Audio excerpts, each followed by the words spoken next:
আসসালামু আলাইকুম, শুভ সকাল। সবাই কেমন আছেন? এখন বাজে 8:30। বাহিরে অনেক কুয়াশা। বেবি ঘুম থেকে উইঠা গেছে খুব ভোরে, তাই বাহিরে নিতে পারি না। এই যে সোফার উপরে বইসা দিছি, এই যে বেবি খেলামেলা করতেছে।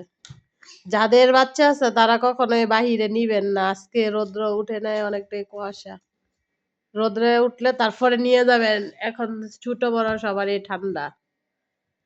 এই যে রাজকুমারী,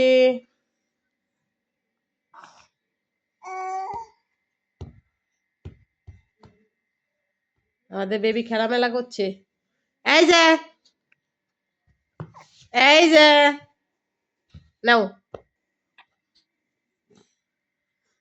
অনেক বড় রাত তো, বাচ্চারা বুড়ো পাগল হয়ে যায় বাইরে যাইতে, ঠিক আছে, ঘোরাফেরা করতে। কার কার বাসায় বাচ্চা আছে সবাই কমেন্টে জানাবেন। আমাদের বাচ্চার মতো কি এত দুষ্ট নাকি? এই যে, ওকে, আল্লাহ হাফেজ। এই যে, এই যে গাছে ফুল ফুটতে যা। এই গাছ ছিঁড়ে লিতেছে। ওকে।